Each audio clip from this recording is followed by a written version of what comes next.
sa aming kamay, habang buhay mananalaytay kapatid ang aming taglay. Bawat hakbang magkasabay, sa agos di matatangay, sinag ng Alpha Delta Sigma ang magsisilbing gabay. Alis-alis, andasin, matayog ang pagpuspong, kapatiran na umaabante, lagi nakasulong. Bawat harang sinuong, lahat isinalubong, bawat laban na pinagdaanan, kailanman di umurong. Nakahanda na sumagupa sa mga balakid na nakaharang, di mapigilan pagdami at magagat ng aming bilang, napupunan ng bawat kulang ng isang tamang hakbang, at kinakinag sa punos na nagbabadyat na kaabak. Sinubok na ng panahon ang tibay ng aming pundasyon, sinukat ng ilang taon tatag ng aming relasyon. Subalit hanggang ngayon, buhay ang aming misyon, spread the wings of us kahit saan mang nasyon. Tatlong tuldok na taksunod ang marka sa aming kamay, habang buhay mananalaytay kapatid ang aming taglay. Bawat hakbang magkasabay, sa agos di matatangay, sinag ng Alpha Delta Sigma ang magsisilbing gabay. Tatlong tuldok na taksunod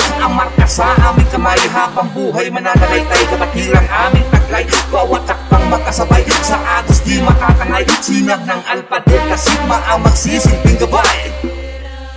Bawat hampas ng tabla, nagbabakas ng marka, sakit ay di ininda, mga sugat at pasa. Bawat sampal sa mukha, patakan ng kandila, lahat ng yan ay tinamasa, tinanggap ng kusa. Naranasan ng bawat kasakit, kaya laging matatag, pagmamahal sa kapatiran, nagsilbing kalasag. Kaya kinatitipag, kami di mabubuwag, pinapaira lang habang kapag may pumapalag. Kami nagsisilbing mga kawal na wala ng punyal, tangan-tangan lang ang sandata, nagawa sa pagmamahal. Paggalang ang pinapairal, yan ang aming dangal, ganyan ang Alpha Delta Sigma International. Tatlong tuldok na katsulok ang marka sa aming kamay, habang buhay mananalaytay kapatid ang aming taglay. Bawat hakbang magkasabay, sa agos di matatangay, sinag ng Alpha Delta Sigma ang magsisilbing gabay. Tatlong tuldok na katsulok ang marka sa aming kamay, habang buhay mananalaytay kapatid ang aming taglay. Bawat hakbang magkasabay, sa agos di matatangay, sinag ng Alpha Delta Sigma ang magsisilbing gabay.